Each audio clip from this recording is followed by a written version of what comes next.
Hey everyone, you're listening to the Active Turnkey Podcast, a podcast designed for hands-off, passive real estate rental investors. In the Active Turnkey Podcast, you'll hear Tom Olson and Jared Stoltmeister discuss all things turnkey rentals with other turnkey providers, service providers, and rental investors. Our goal is to help you reach your financial freedom and whatever comes after that. Let's go. Hey everybody, welcome back to the Active Turnkey Podcast. I'm your host, Jared Stoltmeister, and I have with me Steve Dale. Hello. And so he is not Tom Olson, No. And he isn't going to pretend to be Tom. Tom is so unique that you just don't want to try. Nobody can beat Tom. Nobody can beat Tom. That's for sure. I've tried and failed miserably. So no, thank you for joining us. And so throughout our podcast time here, we've tried to bring in special guests that bring value. We've had some lenders. We've had in fact 3 different lenders. We brought in a few of our buyers. We'll actually, one of our next couple podcasts, we'll have a real estate agent coming in to give us perspective. But if you're buying any kind of properties, whether you're buying for your personal home or you're buying a property as an investment property, eventually you should get an inspection on a property. And so he recommends that. Very much. And so Steve is a licensed inspector. Yes. And so we'll get into all that nitty gritty, but no doubt if you're investing, you've seen that. Now, Steve, there are investors here who have used the strategy of not having an inspection to sweeten the pot when it comes to the offer. I've done it. I did it for my personal home, and I've had to pay for a couple things, but I wanted the house so bad. Right. And so sometimes us investors, we think we're smart. But most of the time, I recommend you take advantage of that inspector if at all possible. And so, but before we get into that, so Steve, tell me a little bit about yourself. Tell me your backstory about your family, your work experience, all that stuff. Sure, absolutely. So, I am married, have 3 kids. So my wife Kim, she runs a music studio, very successful there. Has got over 100 students, several teachers teaching for her, and got 3 kids, Ethan who's 7, Weston who's 5, and Briella who's 3. So busy shout out to them. So yeah and so I can see you singing. I can just picture it, you singing. And has that helped over the years? How long have you been married? I've been married, it's going to be soon 8 years. 8 years. Yeah. So has that helped your music ability? Not a bit. Not a bit. Okay. Not a bit. There's just sometimes it just doesn't take, and that's okay. We didn't bring you on here for music. That'll be another podcast. Okay. I think I only sing to my little girl at nighttime. That's about it. And a little bit in church, maybe I'm lip sync a little bit. It's a voice only a daughter can love, right? Okay. Dad's got the best voice, and so no, that's great. And so I mean, typically that's why everyone does what they do, right? Typically it's family, it's purpose, and Tom preaches that, and pretty much anywhere he goes is purpose first. And so I've known Steve for several years, and so Steve actually does. If you buy a property from Olson Group, we actually get a inspection during the punch list. Typically, that's when we want to do it, or right before the punch list. So that we can use that when we go through the property, and if there's anything specific that we would have missed, we want to get that added to the punch list. And so Steve, our licensed inspector, is a third-party guy. He'll go to those properties, we coordinate it, and then if you buy from us, we actually disclose that to you. And so today we're going to ask you, ask some different questions. Sure. A lot of it's stuff that you guys may know, but he might be able to give us a little added perspective as an inspector. So first of all, tell me, how long have you been an inspector? So far as my experience goes, I've been a licensed home inspector going on 4 years now. Okay. So my experience as far as the building industry and home improvement, I've been in that industry for about 19 years now. Started out as a working maintenance at a retirement community, and did estimates for roofing, exterior remodeling company. So and then I got into the real estate investing side of it, as far as that goes. Got my experience there. As far as creating scopes of work, managing the contractors. So So yeah, then that's kind of my background, and then then became a home inspector, and also we were talking earlier too. Also was inspector for the Gary Housing Authority too, so far as Section 8 inspections too. So basically, their standard, you'd have a checklist or something, and you'd have to go through it, or it's what they call an HQS inspection. It's housing quality standards. It's by HUD. And so it's less detailed than a home inspection, but I would do about 20 of those a day. So it's definitely not definitely less detailed than a home inspection. Yeah, well, that's pretty good. That's crazy when you think about it. I'd hope it would be pretty rapid fire. Right. 20 though. I think you guys. How long does it take you to do a typical home inspection? Usually around 3 hours. 3 hours. Okay. Yeah. All right. Yeah. All right. So 20 guys, for all you guys out there, that's what we got to hold them to. If we're wondering why it takes our inspectors so long to get to the house, say, I know a guy, he's on a podcast, he said he did 20 in one day. It doesn't matter. Context doesn't matter. So that's good. So why become an inspector? Yeah, well, I think I kind of realized my desire to become a home inspector when I was working in the real estate investing side of it. When I'd go in and create the scopes of work, I realized how much I enjoyed that part of it, and felt like that it was something that I was good at, and that was my particular skill set.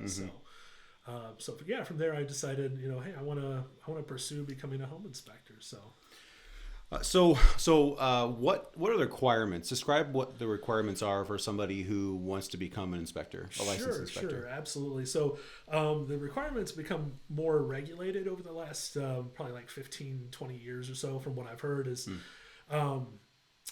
now for the state of Indiana, each state has its own regulations as far as that goes. For the state of Indiana, it was you have to have at least 60 credit hours, and then as far as classroom training, and then you have to have, I think it was about 3 or 4 go on paid inspections with a licensed trainer. Gotcha. So, okay.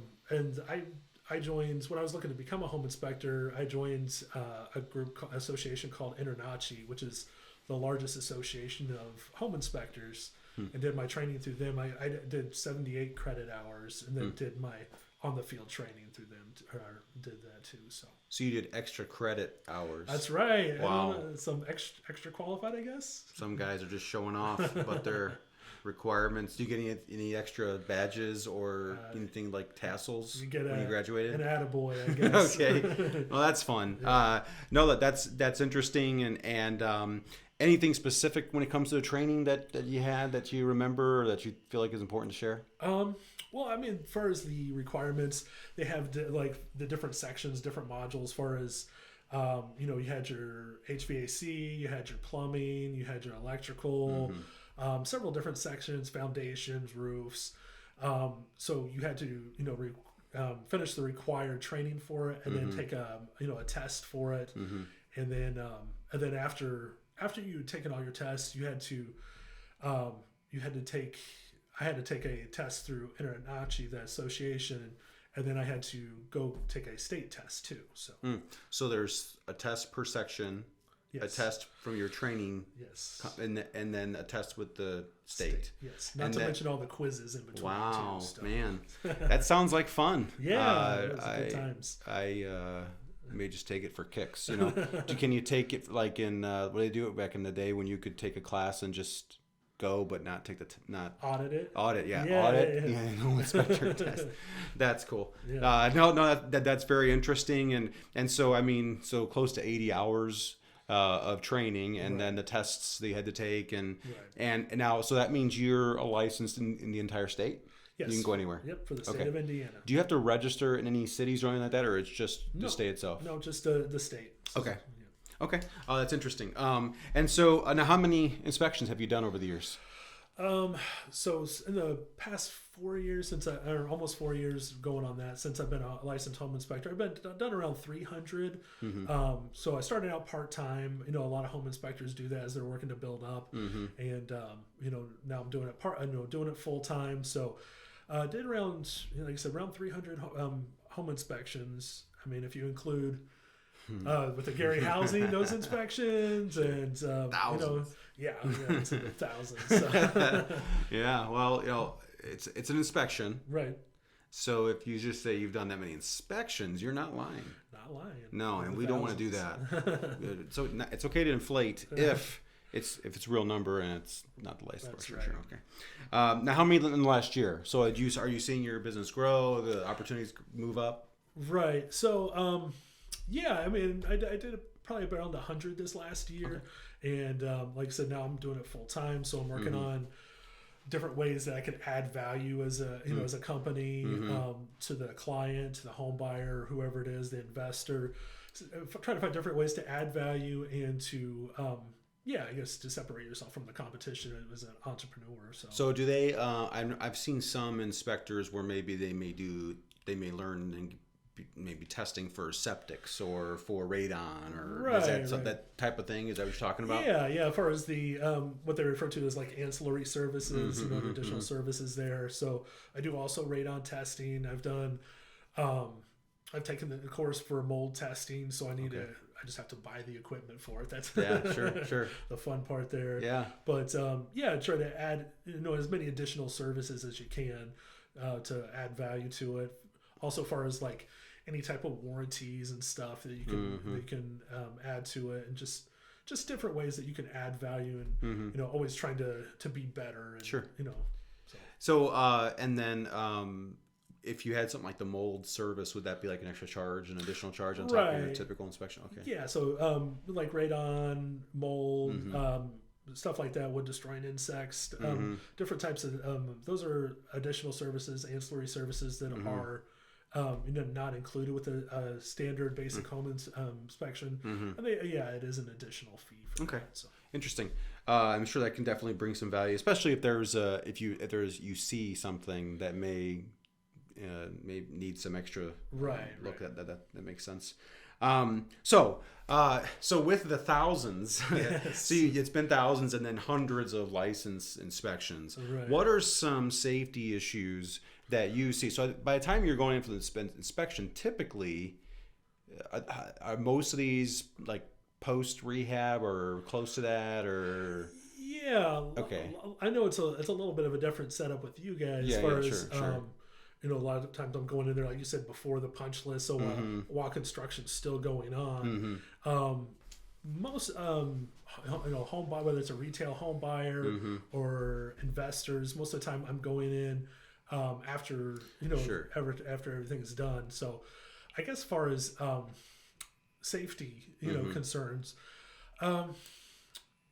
so one of the things I would say is, far as like a water heater and furnace, making sure they're properly vented. A lot of times I'll see one that's that might have a bad pitch to the vents. You have to make sure it pitches up away from the surface there. Or you get backdraft, it'll cause carbon monoxide poisoning and all that good stuff. Nobody wants that. Nobody wants that. No. So I would say that. I mean, making sure you have your detectors. Some smoke, carbon monoxide detectors is something that's small. A lot of people don't think about it, but I mean they're life-saving devices. Sure. As far as also electrical, making sure that your electrical's up to date, that it is safe.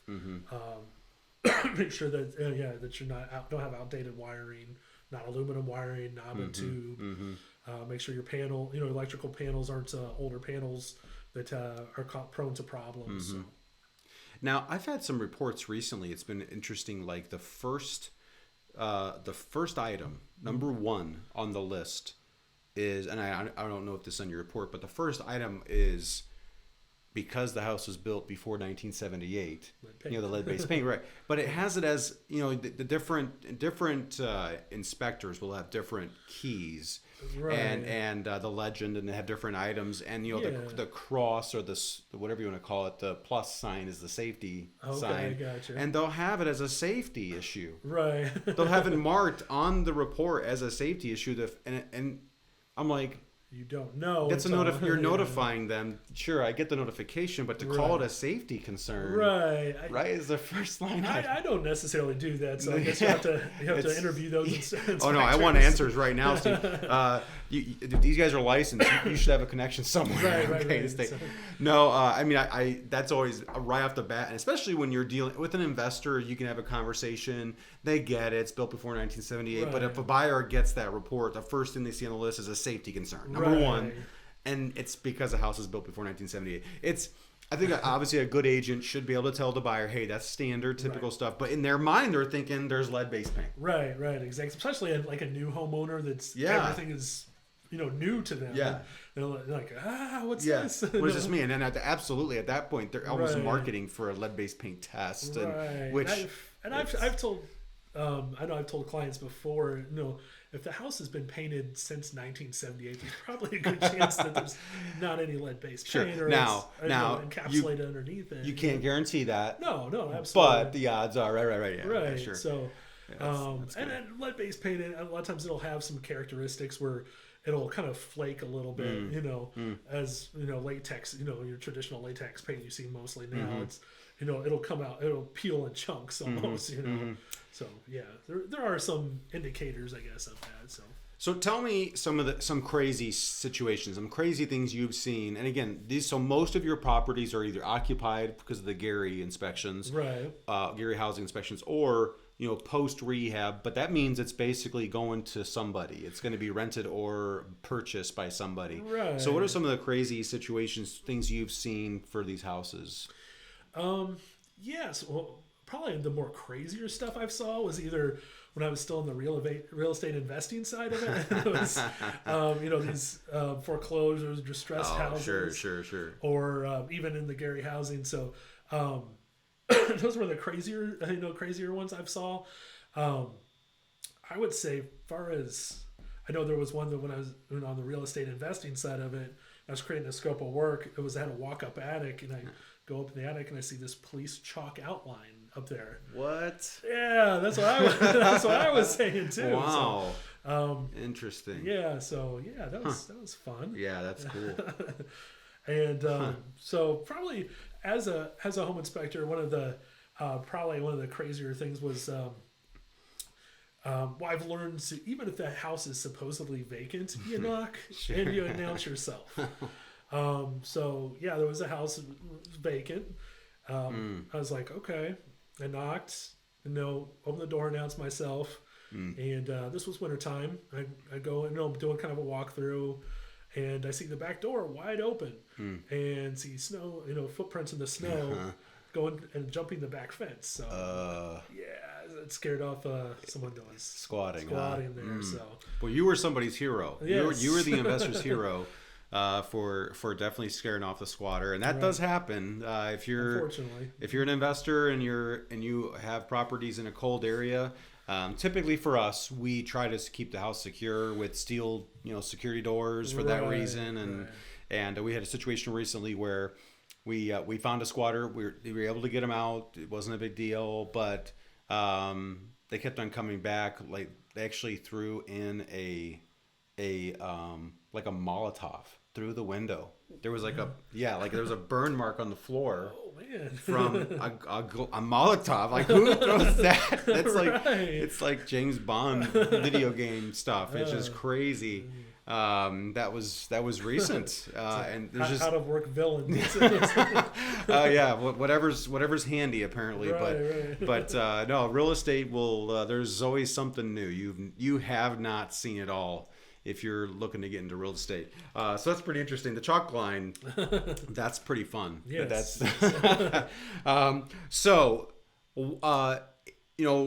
Because of what we're doing, our podcast is a turnkey podcast, but this could also go for flippers, people who are doing rehabs, and some people do both.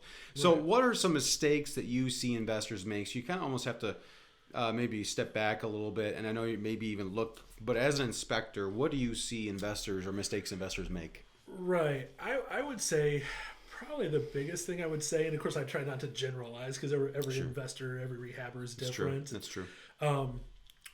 Make sure that you don't spend all your budget on just like the cosmetics of it. Make sure you allow for any mechanical, structural issues that might come up. I think sometimes the areas that are kind of out of sight, out of minds get forgotten about, like attics, crawl spaces.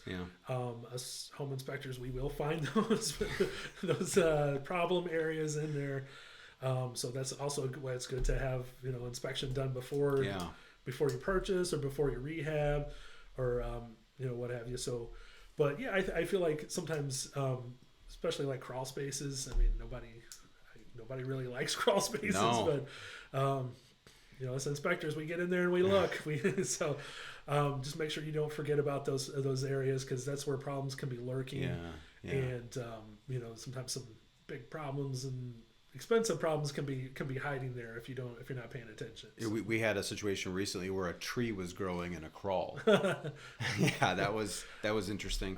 I've actually seen in crawl spaces where the tree had been cut down and the stump was used as part of the support. Wow. So well, that's repurposing. That's right, fine. Right. That's fine. Yes. No, I think I love your point about budgeting, especially if you're remote. If you're remote and we talked about this in a recent podcast where, we're talking about agents, and agents will help investors. Right. And a lot of times what happens is you're buying a property and it appears to be in great shape.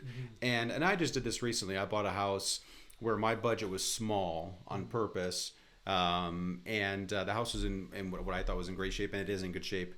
And so like my initial thought was, before I got my contractor in there, was a very, very slim budget, and focusing on the cosmetic pieces. I was adding an egress in the basement to make the bedroom legal, so it would be a third bedroom, and adding some finished square feet in the basement, all this different stuff.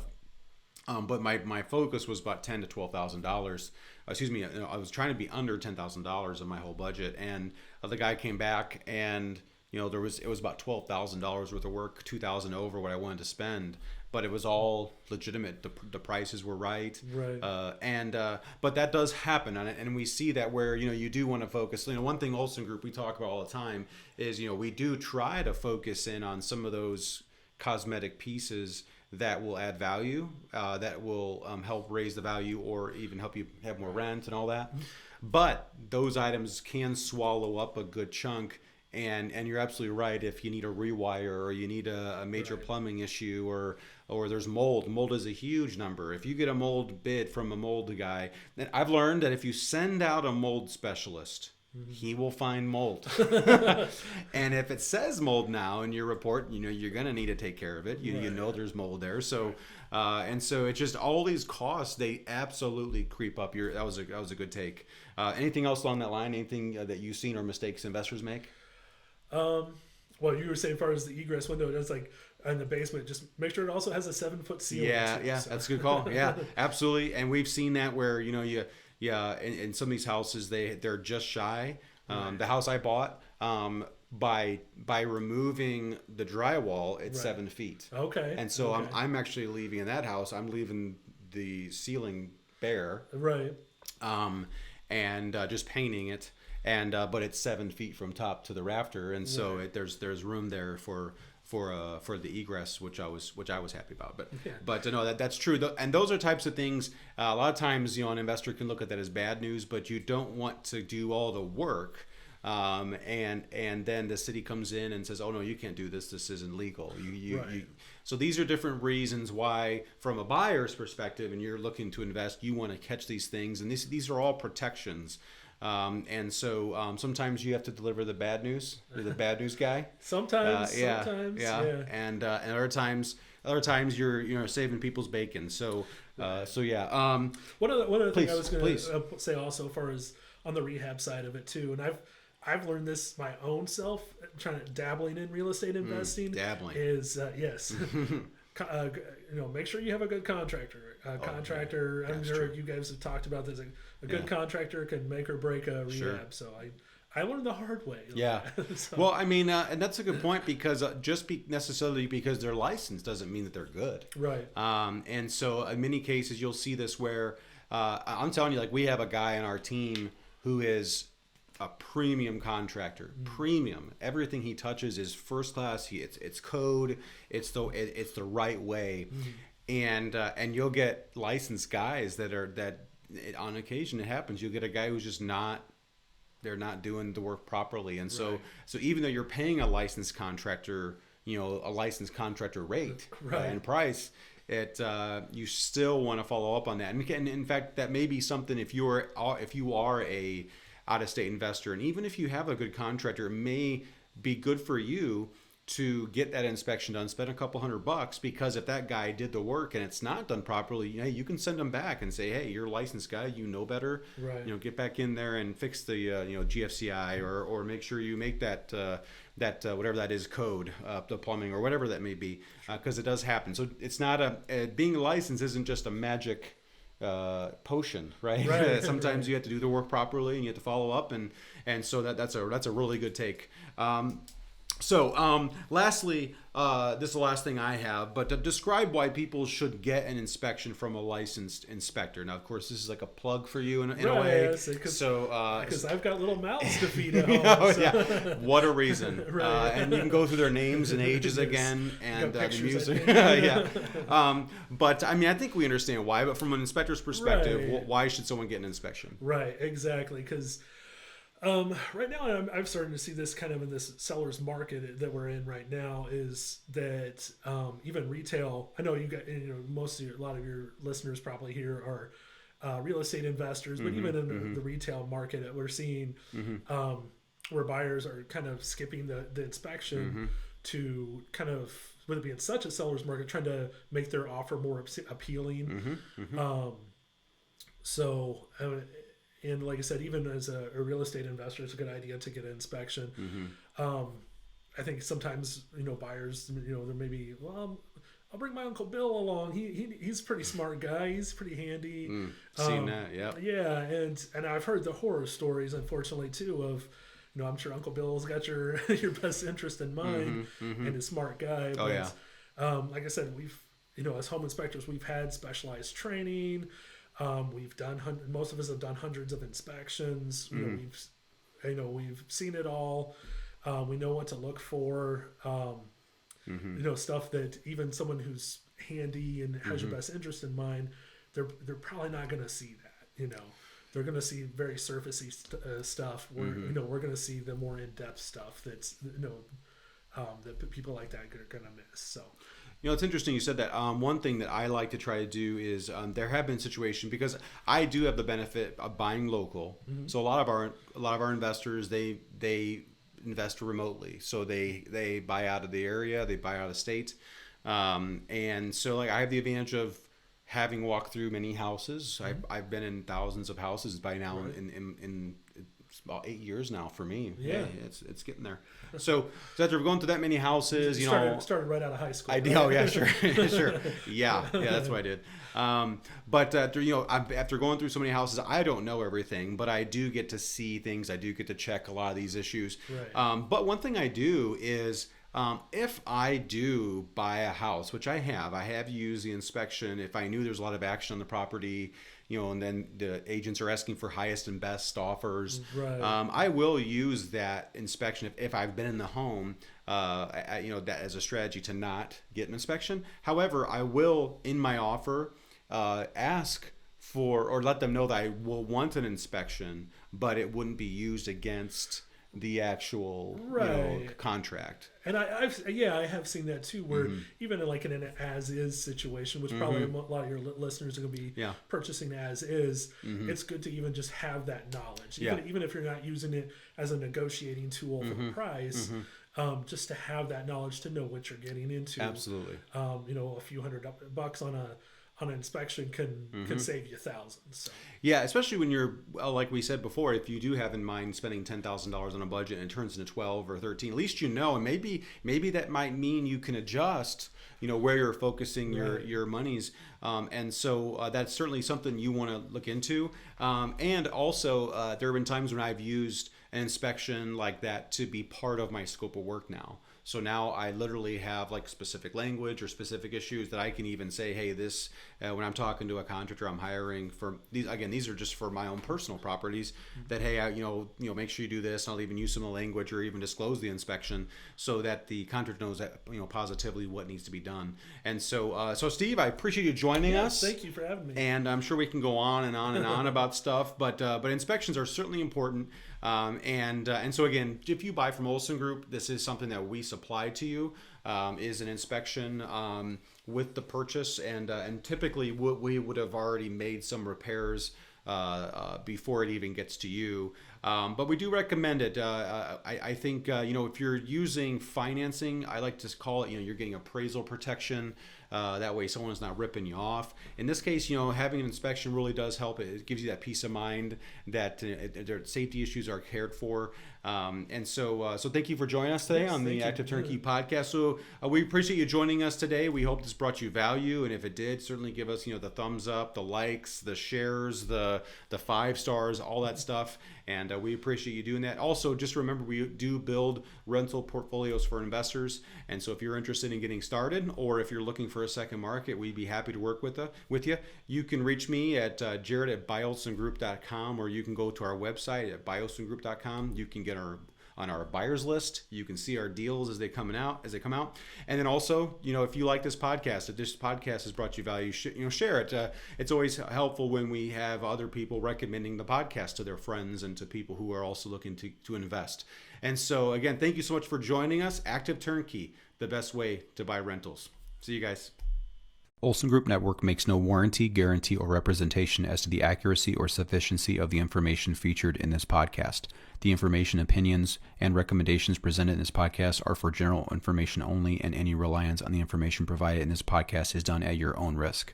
This podcast should not be considered professional advice. Unless specifically stated otherwise, Olson Group Network does not endorse, approve, recommend, or certify any information, product, process, service, or organization presented or mentioned in this podcast, and information from this podcast should not be referenced in any way to imply such approval or endorsement. Any third-party materials or content of any third-party site referenced in this podcast do not necessarily reflect the opinions, standards, or policies of Olson Group Network. Olson Group Network assumes no responsibility or liability for the accuracy or completeness of the content contained in third-party materials or on third-party sites referenced in this podcast, or the compliance with the applicable laws of such materials and/or links referenced herein.